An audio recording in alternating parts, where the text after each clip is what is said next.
But ಈಗ ಬರ್ತಾ ಇರತಕ್ಕಂಥ ಮಾಹಿತಿಯ ಪ್ರಕಾರ ಇವರು ಫೋನ್ನಲ್ಲಿ ಮಾತನಾಡಿರ್ತಕ್ಕಂಥ ಸಂಭಾಷಣೆ ಆಡಿಯೋ ಕ್ಲಿಪ್ಪಿಂಗ್ಸ್ಗಳನ್ನ FSL ಕಳಿಸೋದಕ್ಕೆ ಕೂಡ ತಯಾರಿ ಮಾಡ್ಕೋತಾ ಇದ್ದಾರೆ. DK ಸುರೇಶ್ ಸಹೋದರಿ ಸೋಗಿನಲ್ಲಿ ವಂಚನೆ ಮಾಡಿದ ಪ್ರಕರಣ. ಆರೋಪಿ ಐಶ್ವರ್ಯ ಗೌಡ ಪತಿ ಹರೀಶ್ಗೆ ನ್ಯಾಯಾಂಗ ಬಂಧನವನ್ನು ವಿಧಿಸಿದೆ ಕೋರ್ಟ್. ಕೇಸ್ ಸಂಬಂಧ 10ಕ್ಕೂ ಹೆಚ್ಚು ಆಡಿಯೋ ಕ್ಲಿಪ್ಪಿಂಗ್ಸ್ ಪೊಲೀಸರು ವಶಕ್ಕೆ ಪಡ್ಕೊಂಡಿದ್ದಾರೆ.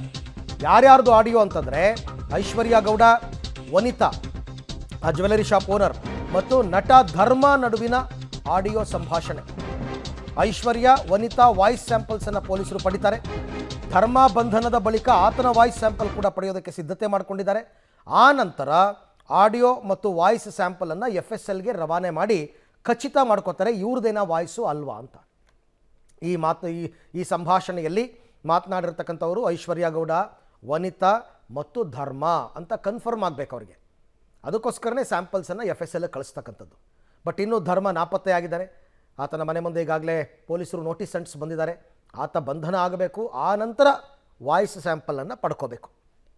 ವನಿತಾ ಅಂತಂದರೆ ಆ ವಾರಾಹಿ ಜ್ಯುವೆಲರ್ಸ್ ಪ್ರಕರಣ ಬೆಳಕಿಗೆ ಬಂದಿದೆ ಇನ್ಫ್ಯಾಕ್ಟ್ ಆಕೆಯಿಂದ.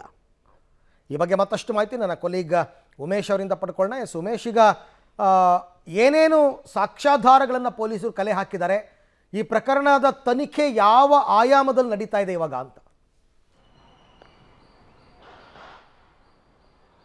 ಅರವಿಂದ್, ದೂರುದಾರಿಯಾಗಿರುವಂಥ ವನಿತಾ ಐತಾಳ್ಗೆ ಈ ಪ್ರಕರಣ ಸಂಬಂಧಪಟ್ಟ ಹಾಗೆ ನಿಮ್ಮ ಹತ್ರ ಇರುವಂಥ ಸೂಕ್ತ ದಾಖಲೆಗಳನ್ನು ನೀಡಿ ಅಂತ ಪೊಲೀಸರು ಕೂಡ ನೋಟಿಸ್ ನೀಡಿದರು. ಅದರಂತೆ ನಿನ್ನೆ 10:30 ಸುಮಾರಿಗೆ ವನಿತಾ ಐತಾಳು ಜನರಲ್ ಲೇಔಟ್ ಪೊಲೀಸರ ಮುಂದೆ, ಅಂದರೆ ಐಶ್ವರ್ಯ ಗೌಡ ಏನಿದ್ದಾರೆ ಅವರಿಗೆ ಯಾವ್ಯಾವ ಟೈಮಲ್ಲಿ ಎಷ್ಟೆಷ್ಟು ಚಿನ್ನಾಭರಣ ಕೊಟ್ಟಿದ್ದೆ ಅನ್ನೋದ್ರ ಸಂಬಂಧಪಟ್ಟ ಹಾಗೆ ಸೂಕ್ತ ದಾಖಲೆಗಳು ಮತ್ತು ನಟ ಧರ್ಮನ ಕಡೆಯಿಂದ DK ಸುರೇಶ್ ಹೆಸರಲ್ಲಿ ಫೋನ್ ಮಾಡಿಸಿದ್ರೇನು ಅದರದ್ದು ರೆಕಾರ್ಡ್ ಕೂಡ ತೊಗೊಂಬನ್ನಿ ಅಂದಿದ್ರು. ಅದರಂತೆ ನಿನ್ನೆ ಎಲ್ಲ ದಾಖಲೆಗಳನ್ನು ಕೂಡ ಜನರಲ್ ಲೇಔಟ್ ಪೊಲೀಸರ ಮುಂದೆ ವನಿತಾ ಐತಾಳು ಹಾಜರುಪಡಿಸಿದ್ರು. ಆ ನಿಟ್ಟಿನಲ್ಲೇ ಅವರನ್ನು ಇಬ್ಬರನ್ನು ಕೂಡ ವಿಚಾರಣೆಗೆ ಬಂದಂಥ ಐಶ್ವರ್ಯ ಗೌಡ ಮತ್ತು ಆತಗೆ ಪತಿ ಹರೀಶ್ ಇಬ್ಬರನ್ನು ಕೂಡ ಬಂಧನ ಮಾಡಿ ಪೊಲೀಸರು ಈಗ ಜೈಲುಗಟ್ಟಿರುವಂಥದ್ದು. ಮತ್ತು ಸೋಮವಾರ ಅವ್ರನ್ನ ಬಾಡಿಗೆ ವಾರೆಂಟ್ ಮೇಲೆ ಮತ್ತೆ ಕಸ್ಟಡಿಗೆ ಕೇಳುವಂಥ ಎಲ್ಲ ಸಾಧ್ಯತೆ ಇರುವಂಥದ್ದು. ಮತ್ತೊಂದು ಕಡೆ ಐಶ್ವರ್ಯ ಗೌಡ ಸಾಕಷ್ಟು ಜನರಿಗೆ ಇದೇ ರೀತಿಯಾಗಿ ವಂಚನೆ ಮಾಡಿದ್ದಾಳೆ ಅನ್ನೋದು ನಿನ್ನೆ ಪೊಲೀಸರ ವಿಚಾರಣೆ ವೇಳೆಯಲ್ಲಿ ಗೊತ್ತಾಗಿರುವಂಥದ್ದು. ಆದರೆ ಅಷ್ಟು ಜನ ಯಾಕೆ ಇನ್ನೂ ಕೂಡ FIR ಮಾಡಿಲ್ಲ ಅನ್ನೋದು ಒಂದು ಪ್ರಶ್ನೆ ಕೂಡ ಇರುವಂಥದ್ದು. ಯಾಕಂದರೆ ಸಾಕಷ್ಟು ಜನರಿಗೆ ಇದೇ ರೀತಿಯಾಗಿ ಚಿನ್ನಾಭರಣ ಪಡೆಯುವಂಥದ್ದಾಗಿರ್ಬೋದು, ಸೆಕೆಂಡ್ ಹ್ಯಾಂಡ್ ಐಷಾರಾಮಿ ಕಾರುಗಳು ಕೊಡಿಸ್ತೀನಿ ಅಂತ ಈ ರೀತಿಯಾಗಿ ಸಾಕಷ್ಟು ಆಯಾಮಗಳಲ್ಲಿ ಆಕೆ ವಂಚನೆ ಮಾಡಿರುವಂಥದ್ದು ಪೊಲೀಸರ ತನಿಖೆಯಲ್ಲಿ ಗೊತ್ತಾಗಿದೆ. ಆದರೆ ಪ್ರಕರಣಗಳು ನೋಡೋದಾದರೆ ವಿಜಯನಗರದಲ್ಲಿ ಒಂದು ಪ್ರಕರಣ ದಾಖಲಾಗಿದೆ, RR ನಗರದಲ್ಲಿ ಮತ್ತು ಚಂದ್ರನ್ ಲೇಔಟಲ್ಲಿ ಎರಡು ಮೂರು ಪ್ರಕರಣಗಳು ಮಾತ್ರ ಐಶ್ವರ್ಯ ಗೌಡ ವಿರುದ್ಧ ದಾಖಲಾಗಿರುವಂಥದ್ದು. ಉಳಿದಂತೆ ಸಾಕಷ್ಟು ಪ್ರಕರಣಗಳು ಇನ್ನೂ ಕೂಡ ದಾಖಲಾಗಿಲ್ಲ. ಅದು ಹಲವು ಅನುಮಾನಗಳಿಗೆ ಕಾರಣ ಆಗಿರುವಂಥದ್ದು. ಯಾಕೆ ಅಷ್ಟೆಲ್ಲ ದುಡ್ಡು ಕಳ್ಕೊಂಡ್ರು ಕೂಡ ಐಶ್ವರ್ಯ ಗೌಡ ವಿರುದ್ಧ ಯಾರೂ ಕಂಪ್ಲೇಂಟ್ ಕೊಟ್ಟಿಲ್ಲ ಅನ್ನೋ ಪ್ರಶ್ನೆ ಕೂಡ ಇರುವಂಥದ್ದು. ಸೋಮವಾರದ ನಂತರದಲ್ಲಿ ಅವ್ರನ್ನ ಕಸ್ಟಡಿಗೆ ಪಡೆದ ನಂತರದಲ್ಲಿ ಹೆಚ್ಚುವರಿ ಡೀಟೇಲ್ಸ್ ಲಭ್ಯ ಆಗಬೇಕಾಗಿರುವಂಥದ್ದು. ಮತ್ತೊಂದು ಕಡೆ ನಟ ಧರ್ಮ ಕೂಡ ಬಂಧನ ಆಗಬೇಕು. ಆ ನಿಟ್ಟಿನಲ್ಲಿ 2 ವಿಶೇಷ ತಂಡಗಳು ಕೂಡ ಆತನ ಹುಡುಕಾಟದಲ್ಲಿ ಇರುವಂಥದ್ದು. ಅರವಿಂದ್, ಹಾಗೆ ಸಂಪರ್ಕದಲ್ಲಿರಿ ಉಮೇಶ್, ನಿಮ್ಮ ಜೊತೆ ಮತ್ತೆ ನಾನು ಮಾತನಾಡ್ತೀನಿ. ಐಶ್ವರ್ಯ, ವನಿತಾ ಮತ್ತು ನಟ ಧರ್ಮ ನಡುವಿನ ಆಡಿಯೋ ಸಂಭಾಷಣೆ ಕ್ಲಿಪ್ಪಿಂಗ್ಸನ್ನು ಪೊಲೀಸರಿಗೂ ವಶಕ್ಕೆ ಪಡೆದು ಅದನ್ನು FSL ಕಳಿಸುವಂತಹ ಚಿಂತನೆಯಲ್ಲಿದ್ದಾರೆ. ಈ ನಡುವೆ ಬಂಧನ ಭೀತಿಯಲ್ಲಿರುವಂತಹ ನಟ ಧರ್ಮ ನಿರೀಕ್ಷಣಾ ಜಾಮೀನಿಗೆ ಅರ್ಜಿಯನ್ನು ಹಾಕ್ಕೊಂಡಿದ್ದಾರೆ.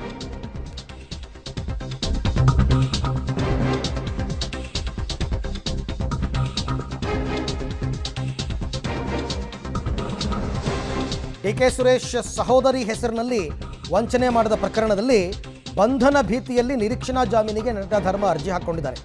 ನಾಳೆ ನಿರೀಕ್ಷಣಾ ಜಾಮೀನಿನ ಅರ್ಜಿ ವಿಚಾರಣೆ ಬರುವಂತಹ ಸಾಧ್ಯತೆ ಇದೆ. ಈಗಾಗಲೇ ಧರ್ಮ ಮನೆಗೆ ನೋಟಿಸ್ ಅಂಟಿಸಿ ಬಂದಿದ್ದಾರೆ ಚಂದ್ರ ಲೇಔಟ್ ಪೊಲೀಸರು. ಯಾವುದೇ ಕ್ಷಣದಲ್ಲಾದರೂ ಕೂಡ ಧರ್ಮ ಬಂಧನ ಆಗುವಂತಹ ಸಾಧ್ಯತೆ ಇದೆ.